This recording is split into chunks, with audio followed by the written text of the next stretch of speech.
আজকে জগন্নাথ বিশ্ববিদ্যালয়ের শিক্ষার্থীদের সঙ্গে আপনারা যে লং মার্চ টু যমুনা করলেন প্রধান উপদেষ্টার বাসভবনের জন্য, কয়েকদিন আগে আমরা একই রকম প্রোগ্রাম করতে দেখেছি আওয়ামী লীগ নিষিদ্ধের দাবিতে।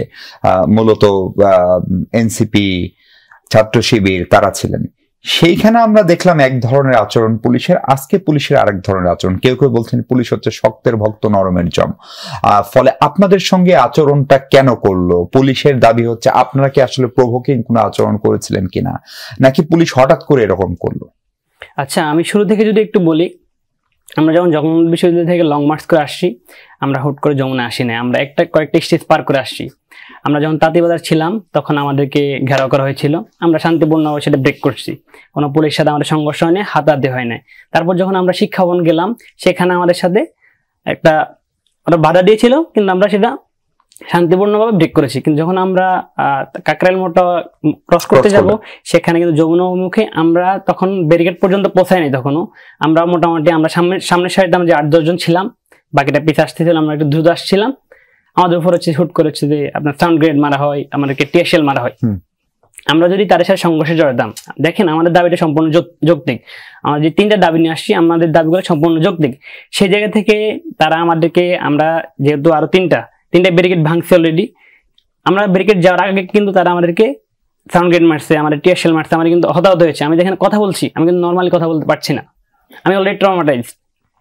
আপনারা বেশ কয়েকটা হয়তো ছবি দেখবেন, সামাজিক মাধ্যমে ভাইরাল হয়েছে, প্রথম আলো নিউজ হয়েছে।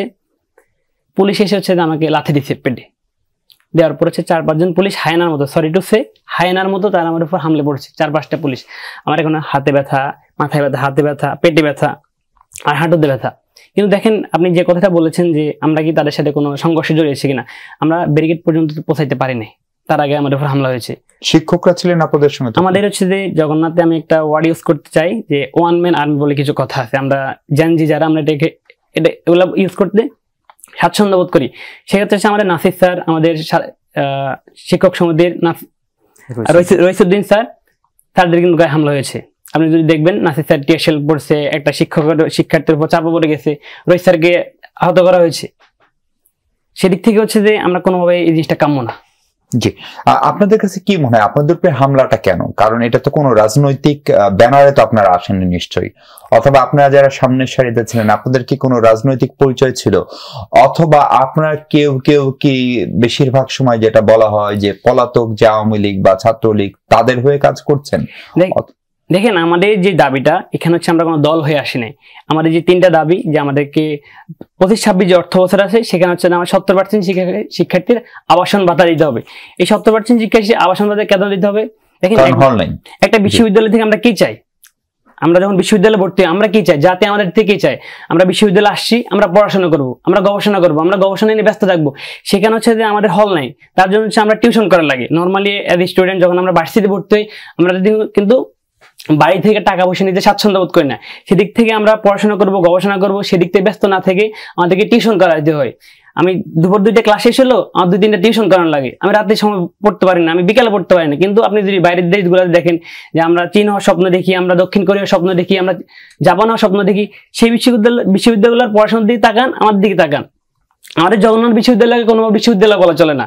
একটা বিশ্ববিদ্যালয় 2005 সালে প্রতিষ্ঠিত হয়েছে, কিন্তু 2025 সাল পর্যন্ত আসে প্যাসিভাত পতনের পর আমরা কোনো হল পাইনি। একটা বিশ্ববিদ্যালয় থেকে এটা কিভাবে হতে পারে? সুনির্দিষ্ট উদ্যোগও নাই, কোনো উদ্যোগও নাই। আবার যেগুলো গ্রহণ করা হয় সেগুলো কিন্তু বাস্তবায়ন করা হচ্ছে না।